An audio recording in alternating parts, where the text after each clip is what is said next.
Fala pessoal, boa noite. Sejam todos muito bem-vindos à nossa aula de planejamento estratégico para 2025. Estou muito feliz de estar aqui dando essa aula para vocês. Está sendo super desafiador para mim. Acho que é a primeira aula que eu estou realmente entregando assim para fora.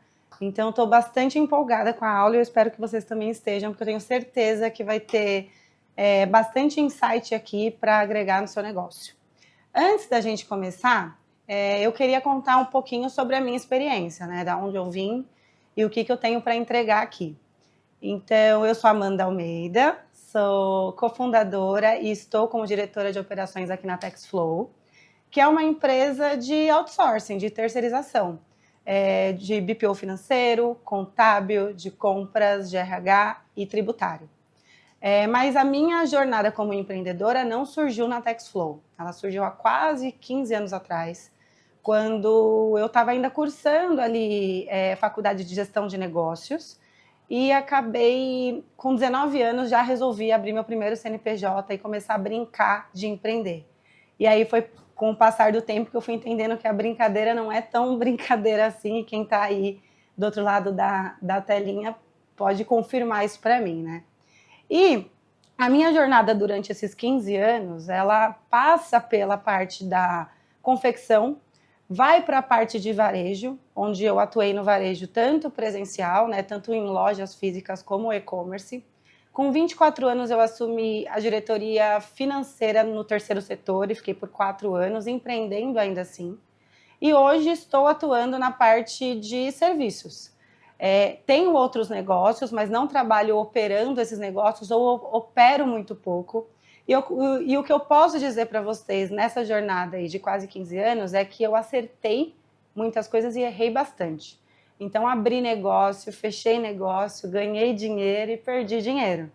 O importante nesse passo aí de empreender, porque você vai errar. Loucura você achar é que você vai acertar todo o tempo, né? Aliás, alguns riscos você precisa tomar. E quando o prejuízo acontece, o que a gente precisa fazer é saber engolir esse prejuízo rápido para poder dar a volta por cima e arriscar em outros pontos.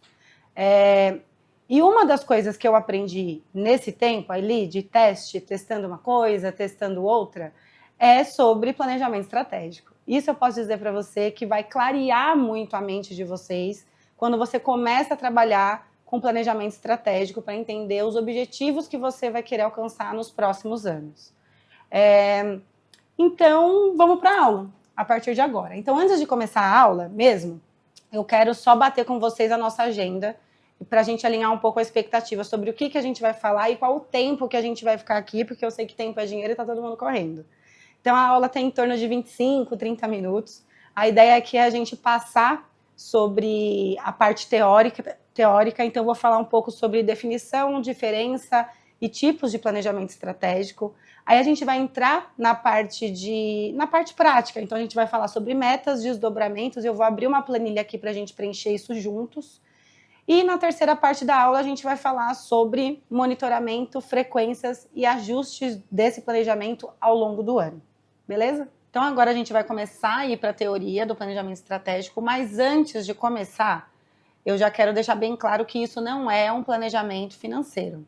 Ah, Amanda, mas você vai falar sobre meta, você vai falar sobre faturamento, você vai falar sobre custo, você vai falar sobre lucro. Ainda assim, isso não é um planejamento financeiro. O mínimo que a gente tem que falar quando a gente tem empresa é sobre custo, faturamento e lucro. Isso não tem nada a ver com planejamento financeiro. Planejamento financeiro tem a ver com budget por setor, tem a ver com custo por cabeça. Eu preciso entender qual é a minha estratégia para o próximo ano, se eu quero gerar caixa, se eu quero gerar lucro. Não são coisas iguais, é importante que vocês entendam isso. Uma empresa ela pode gerar caixa e mesmo assim ela pode não dar lucro. Uma empresa pode gerar lucro e mesmo assim ela não gerar caixa. Então, tudo isso abarca ali a parte do planejamento financeiro. E não é sobre isso que a gente vai falar, beleza? Para a gente iniciar essa parte teórica, eu preciso que vocês entendam a diferença entre um planejamento estratégico e um business plan, que a gente usa ali entre parênteses a sigla BP.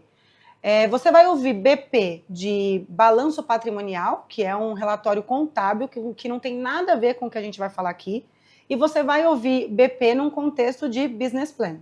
E é sobre ele que a gente vai falar aqui. Então, o planejamento estratégico é um planejamento de longo prazo, é um planejamento que você faz para 5, para 10 anos, onde envolve a empresa como um todo. Então, você vai falar sobre cultura, você vai definir missão, visão, valores, qual o seu objetivo daqui a 5 anos, tem a ver com faturamento, tem a ver com o número de cliente, tem a ver com geração de emprego, qual é a meta da empresa, qual é o grande BREG da empresa. Então, um planejamento estratégico, ele tem uma visão um pouco mais ampla e as metas não muito bem definidas.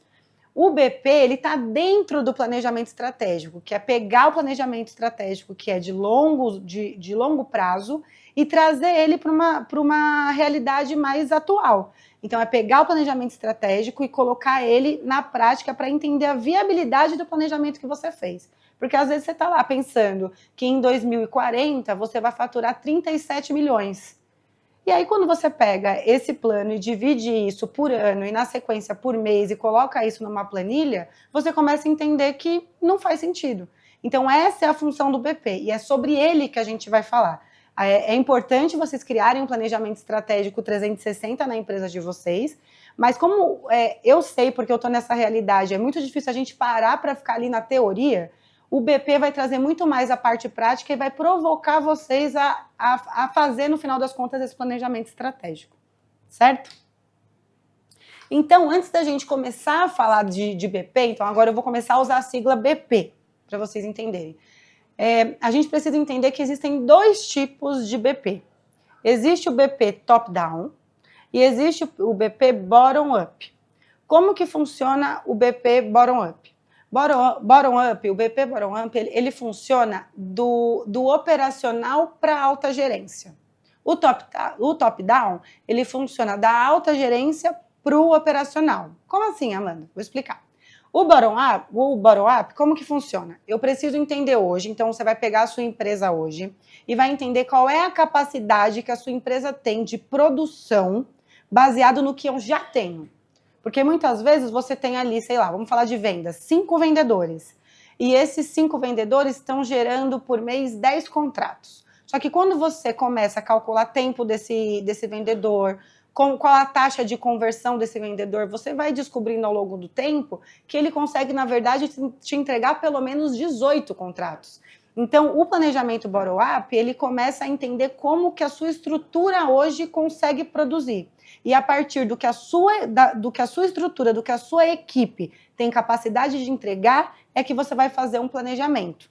Então, esse planejamento ele é mais realista, ele é menos desafiador, ele é usado por empresas que já alcançaram um nível de faturamento muito alto e que não quer crescer necessariamente agressivamente. Então, é um planejamento que ele é mais pé no chão. Por outro lado, ele também é um planejamento que você demora a consolidar, porque você vai ter que entender o que cada um da sua empresa faz, qual é o tempo que ele gasta para fazer cada coisa, ou qual é o custo desse cara para fazer determinada ação. Então, é um planejamento que você demora um pouco mais para consolidá-lo, vamos dizer assim. O top-down, que é o que hoje eu uso na TaxFlow, é um planejamento que ele é um pouco mais agressivo. Ele vai te desafiar mais, ele vai te trazer alguns incômodos, porque você vai precisar pensar de que forma que você vai atingir aquele determinado objetivo. Então, o foco dele ele é mais estratégico. E como que funciona? Tá bom, Amanda, então, nesse caso aqui eu vou escolher por top-down. E como que eu vou definir quanto que eu vou faturar o ano que vem, por exemplo? Você pode definir da tua cabeça. Se você quiser faturar 25 milhões, você pode querer. A planilha aqui vai aceitar o que você quiser colocar. Agora, se você vai conseguir entregar esse planejamento, é uma outra pergunta. Então, o que você precisa entender primeiro é o quanto você tem faturado ao longo dos últimos 3 anos, por exemplo. É um dado que você tem e se não tem, deveria ter. E se não tem, deveria ter e deveria estar preocupado com esse dado, que é o mínimo que você deveria ter, é o quanto você faturou nos últimos 3 anos. A partir disso, você já consegue entender o quanto você vem crescendo ou caindo durante esses anos de empresa. E a partir daí, você começa a trazer para um próximo planejamento uma meta, baseada no crescimento que já aconteceu, baseado também no investimento que você está disposto a fazer, baseado também se a sua empresa tem caixa, para fazer os investimentos necessários para alcançar aquela determinada meta. Então, hoje, nessa aula, a gente vai falar sobre BP e a gente vai falar sobre top-down. Porque se a gente for falar sobre o bottom-up, vai ser muito difícil, porque aí seria um planejamento mais longo. Mas conforme eu for falando para vocês sobre o top-down, vocês vão ver que o bottom-up segue a mesma lógica. A questão é que você vai ter que ter na mão muito mais dados relacionados a tempo e custo de cada operador que tem aí dentro da sua empresa. Tá, e aí, Amanda, qual planejamento que eu devo usar na hora de escolher? Qual que eu devo usar? O que você quiser, o que você achar que faz mais sentido para a tua empresa. Não existe uma bala de prata. Eu não vou chegar aqui e ninguém vai chegar em você e dizer exatamente qual é o melhor caminho para a sua empresa. Você é o dono da sua empresa, você é o gestor ou o líder do setor, então você precisa entender qual é o seu cenário e a partir daí decidir. O que eu estou te dizendo são exatamente, o que você precisa saber são exatamente essas duas coisas. O top-down é um planejamento mais agressivo, onde eu vou definir uma meta e vou correr atrás dela, e o bottom-up é um planejamento mais pé no chão, onde eu vou estressar, vamos dizer assim, a capacidade da minha empresa, que muitas vezes não está sendo usada. Eu tenho um vendedor que está me entregando 10 vendas, ele poderia estar me entregando 18. Essa é a ideia. Então, definam o que faz mais sentido aí para a empresa de vocês, e toca. Pessoal, vamos para a parte prática agora? Então vamos lá. Eu vou abrir a planilha aqui, vocês já vão começar a ver aí na tela. E só para vocês entenderem, a planilha está dividida em 3 abas. A primeira aba chama premissas, a segunda DRE e a terceira funcionários. Nós vamos mexer na aba premissas e na aba funcionários. E essas abas vão refletir na aba de DRE, porque são abas que estão totalmente linkadas. Mas antes da gente falar de planilha, a gente precisa primeiro definir qual vai ser a nossa meta para o próximo ano. E aí, o primeiro exercício é esse. Qual vai ser a meta de faturamento para o próximo ano de 2025? Então, um cenário hipotético, eu vou pegar uma empresa que quer faturar 12 milhões no ano para a conta ficar fácil. Mas a ideia é que vocês observem o que aconteceu nos últimos 3 anos, para vocês conseguirem, a partir daí, criar um planejamento, buscar uma meta que seja desafiadora, mas que seja alcançável, né? Mas assim, nada impede de vocês criarem um BP, inclusive, posso já adiantar que é isso que vai acontecer. Vocês vão primeiro criar uma meta na cabeça de vocês, porque a ideia é viajar mesmo, né? É claro, foi o que eu falei, a planilha vai aceitar tudo, então é importante que você busque uma meta que você consiga alcançar, mas que ela ainda cause um frisson aí em você. Isso é importante, que realmente te deixe sem dormir um pouco. Isso é o legal do planejamento. Então, baseado aí, vamos colocar um exemplo hipotético de uma empresa que, baseado no meu histórico, eu defini que para o ano seguinte, o ano de 2025, eu quero faturar e vou faturar 12 milhões. Beleza, entendi qual vai ser a minha meta anual. Agora eu preciso quebrar essa meta em mês. Aí é fácil, eu pego 12 milhões, divido por 12 e fica 1 milhão por mês. Isso vai dar certo? Claro que não. Por quê? Porque primeiro que a gente não fatura todo mês a mesma coisa. Segundo que você precisa observar a sazonalidade do teu negócio. Existe sazonalidade? Na época de férias eu vendo mais, eu vendo menos, no Natal eu vendo mais, final do ano eu fecho mais contrato, eu fecho menos.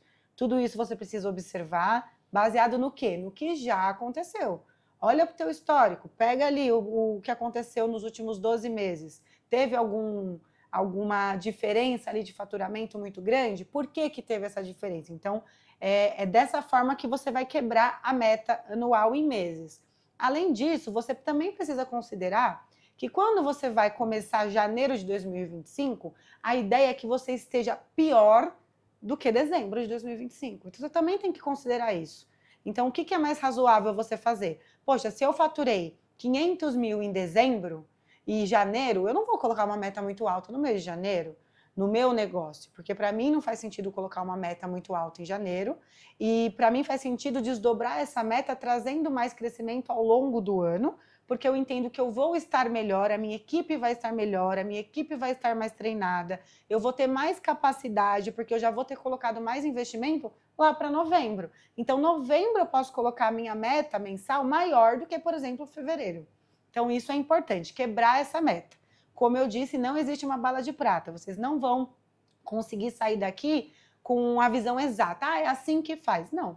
Cada empresa é uma empresa, cada negócio é um negócio. É muito importante que vocês entendam a peculiaridade do seu setor, certo? Então, vamos lá. Agora a gente vai abrir a planilha de fato, tá? Amanda, onde é que eu vou preencher esse faturamento? Então, primeiro você vai pegar ali uma outra planilha, uma outra aba, ou um papel e vai definir primeiro meta anual e meta mensal baseado em tudo que eu acabei de dizer aqui sobre sazonalidade, histórico e enfim. Aí a gente vai começar a brincadeira. Primeiro a gente vai abrir a aba premissas. Na aba premissas, o primeiro lugar que a gente precisa preencher é o ticket médio. E aí volta de novo para a mesma coisa. Por exemplo, a Taxflow ela é uma empresa de serviços. Todos os serviços estão dentro do meu BP? Não, porque tem serviços que eu quero só manter o que eu já tenho. Tem serviços que eu quero que cresça, porque a minha margem é maior. Então, tudo depende do seu negócio. Quando eu vou, por exemplo, para um varejo, eu posso dividir o ticket médio por cliente. Então, conforme cada cliente que entra na minha loja gasta mais ou menos X valor. Ou eu posso dividir por produto, ticket médio baseado em vendas por produto. Ou eu posso dividir por categoria. Então, tudo depende do que você vai querer para o seu negócio, o que é mais fácil. A minha sugestão é que vocês comecem pelo mais fácil, por uma linha, 2 linhas, 3 no máximo. E conforme você vai trabalhando no ano de 2025, se esse for o seu primeiro planejamento estratégico, quanto mais você vai trabalhando no planejamento estratégico, mais esse planejamento tende a se granularizar. Então, eu começo o meu BP com 10 linhas e daqui a 5 anos, se eu abrir meu BP, ele vai ter 150 linhas, porque existem custos que eu quero que explodam ali dentro e eu quero saber o porquê dessas manutenções gerais. Às vezes, para mim, faz sentido manter manutenção geral. De repente, essa manutenção geral começa a me trazer tanto custo, eu estou olhando tanto para aquilo que está, sei lá, 15 mil, 20 mil de custo de manutenção geral por mês. Faz sentido para mim granularizar essa manutenção. Manutenção do quê? O que a gente está gastando? Por isso que eu repito, tudo depende do seu negócio e da sua necessidade. Mas a primeira coisa que a gente vai fazer, voltando, é falando sobre ticket médio. E como que eu calculo o ticket médio? É bem simples. Você pode trabalhar com 12 meses, ou os últimos 3 meses, ou os últimos 6 meses. Então, vamos pensar, eu não vou falar da Taxflow, que é serviço, vou trazer um exemplo de varejo. Então, eu tenho uma farmácia, uma drogaria, e como que eu vou calcular o ticket médio se eu tenho zilhões de produtos dentro de uma drogaria? Eu posso calcular por cliente. Então, eu peguei lá 25 clientes, peguei o total dessas vendas geradas, então 25 clientes me geraram 25 mil reais.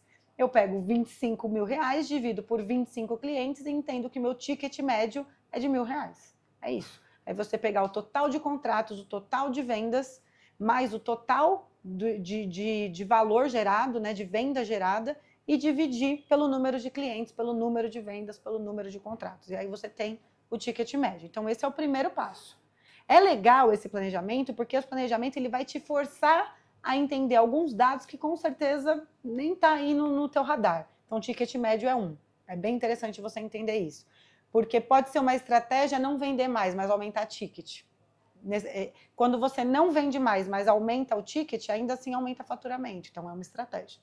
Então, depois que você preencher o ticket médio, a próxima linha que você vai preencher é ali a parte de acumulados. Aqui, ó. Acumulados. Se você é uma empresa de serviços ou até de varejo que presta algum serviço que te dá alguma recorrência mensal, você vai preencher a parte de acumulados com a quantidade de clientes que você já tem dentro de casa. Nesse caso aqui, tá um exemplo com 77 clientes. Se você não tem cliente porque é um varejo, todo mês é um novo mês, todo dia é um novo dia, você vai colocar número 0 aqui. Fim. E aí, depois que você já preencheu o ticket médio e já preencheu o acumulado, a gente vai começar a brincar na planilha para entender quantos contratos eu preciso gerar baseado na meta que você quebrou do ano em mensal. Então, por exemplo, se eu quero faturar 500 mil por mês e eu já tenho 77 acumulados, assim que você coloca 77 aqui, ele já vai fazer uma conta baseado no ticket médio e já vai refletir aqui na planilha de DRE. Já vai aparecer o quanto você já vai faturar com esse 77. Se for 0, vai ficar 0. E aí você vai começar a mexer aqui na planilha em janeiro baseado em serviço. Nesse caso aqui a gente colocou 6 serviços. E aí eu vou colocar aqui, no serviço 1, eu vou fechar mais ou menos 2 contratos, no serviço 2 eu vou fechar 3, no serviço 3 eu vou fechar 3, e eu vou ir colocando números aqui, baseado no meu cenário. O que eu acho mais prudente é você se basear em janeiro no cenário de dezembro, por exemplo. Então, tipo, baseado no que tem acontecido na minha empresa, janeiro eu vou partir de um ponto mais pé no chão. A partir do próximo mês, você já começa primeiro que você já começa a calcular aqui uma quantidade de crescimento ali na parte de aproveitamento, então você vai colocar ali uma quantidade de crescimento e vai ir atribuindo ao longo do ano a quantidade de contratos que você precisa fechar para bater a meta mensal que você acabou de fazer. Pegou a meta anual, dividiu em mensal e agora você vai trabalhando na planilha para entender quantos contratos, quantas vendas você precisa fechar para bater esse faturamento. Por isso que eu falei para vocês que no final você pode achar que você vai faturar 12 milhões. Conforme você vai mexendo aqui, vai entendendo o número de contratos que você precisa fechar, o número de vendas, você vai entendendo se esse número de contratos é muito a mais, você vai falar, meu, não dá para eu fechar isso. Ou até dá se eu fizer determinada ação, por exemplo, sabe? Você vai começar entendendo se aquela quantidade de contratos que você colocou faz realmente sentido com o que hoje você faz. Ou, puta, é muito contrato que eu tenho que fechar para eu bater esse faturamento de fevereiro ou de novembro, que seja. Mas não tem problema, porque eu vou ter que contratar mais vendedor, eu vou ter que colocar mais grana em marketing, eu tenho um caixa para isso, ou eu não tenho um caixa para isso, eu vou buscar um dinheiro barato ali no banco, porque no final das contas, dívida também não é ruim. O que é dívida boa? É dívida que cabe no seu fluxo de caixa. Se a dívida cabe no seu fluxo de caixa, é uma dívida boa, tá tranquilo. É você quem define isso. Então é bem legal essa planilha aqui, que você já vai começar a brincar e já vai entender o quanto de contrato ou de venda que você precisa fazer. Gente, o legal desse BP é que você começa a preencher ele e ele vai te forçando a olhar para outros indicadores da tua empresa. Então, o BP, ele passa por uma projeção orçamentária, ele passa pelo financeiro, mas obrigatoriamente você vai ter que olhar para a organização da tua empresa, para aquele organograma, para entender como que hoje as pessoas estão alocadas dentro da sua empresa, e você necessariamente vai ter que entrar para a parte de vendas e para a parte de marketing, que são portas de entrada para novos clientes, ou para vender para o mesmo cliente, por exemplo. Então, conforme você vai colocando aí o quanto de contrato você tem que fechar para bater a sua meta definida ali por você e fatiada em mês, você vai precisar entender o quanto que um vendedor hoje consegue vender. Porque aí você vai conseguir entender o quanto de vendedor você precisa ter na tua loja, o quanto de vendedor você precisa ter na sua empresa, se você precisa gerar lead, o quanto de lead você precisa gerar. Então, hoje a gente está gerando quantos leads? A gente está gerando 50 leads. E quanto está me custando esses leads? Está me custando R$100. Então, para eu gerar 200 leads, eu vou ter que gastar mais ou menos R$400. E aí você vai ir brincando na planilha.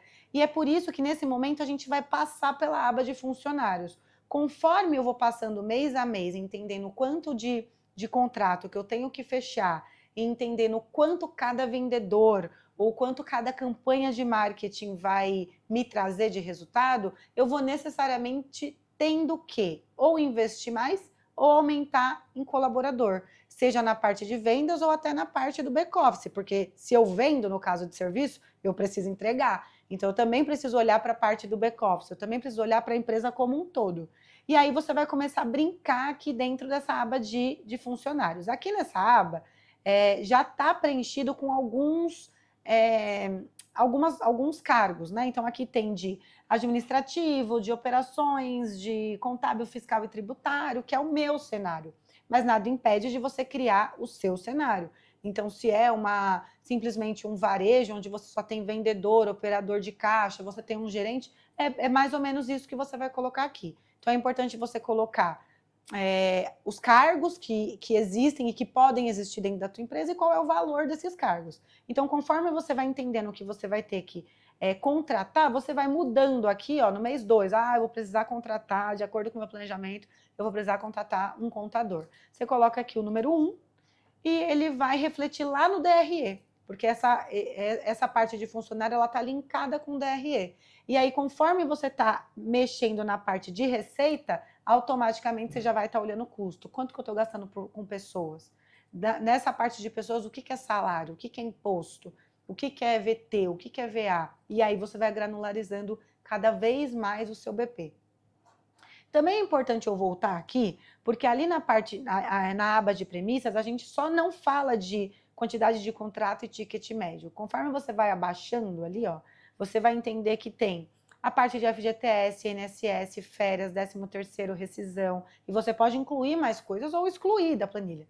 Pega o que eu estou trazendo para vocês e aplica para o cenário de vocês. E aí vocês vão colocar coisas como tipo dias úteis, 22. No meu caso, são 22 dias. Se é uma drogaria que trabalha todo dia, dias úteis são 30 dias, por exemplo. Vale transporte. Quanto que eu gasto em média de vale transporte? Então, tudo aqui vai ser uma média. O DRE ele vai refletir uma média do que está acontecendo. Tem que ter uma gordura para mais e para menos. Faz parte isso. E aí você vai preenchendo tudo. Vale transporte por mês, vale transporte por dia, vale refeição por dia. E aí você vai colocando tudo aqui. Por isso que eu falo que é interessante, porque hoje você sabe quanto que é o montante que você gasta por funcionário de VT e por dia. Então, esse BP vai fazer você buscar esses dados. Mas uma vez que você buscou esses dados e preenchendo aqui na parte de premissas, automaticamente ele vai refletir na parte de DRE. E aí, olhando para a parte de DRE, você vai direto ali para a última linha, que é EBITDA e lucro líquido. São dois indicadores importantíssimos dentro de um negócio, para entender como é que está o final, a última linha. E aí, olhando para o final, para a última linha, você vai entendendo se está fazendo sentido o seu BP. Puta, de acordo com o que eu estou preenchendo aqui, isso aqui está dando um lucro líquido de menos 10%. Não faz sentido. Ou eu preciso aumentar a receita, ou eu preciso diminuir custo. Então, e aí você começa a brincar. Então, não é difícil preencher esse BP. Na verdade, ele dá trabalho, mas difícil ele não é.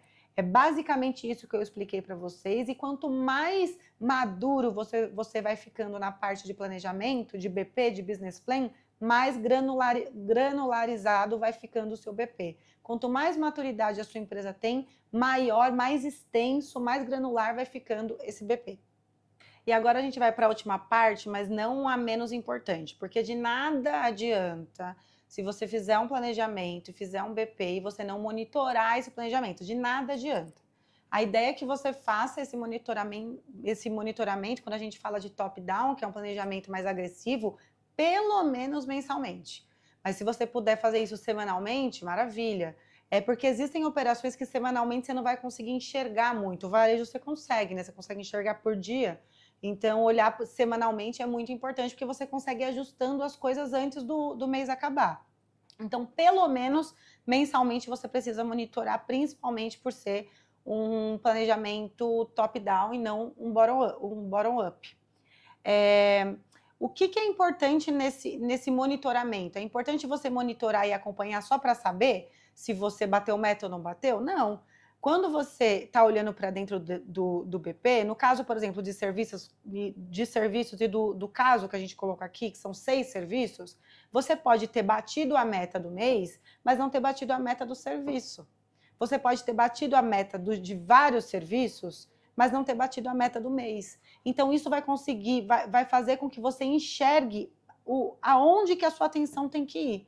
Então, isso é legal. Então, olhar para isso mensalmente é legal. E quando você olha trimestralmente, você consegue ter uma visão um pouco mais ampla.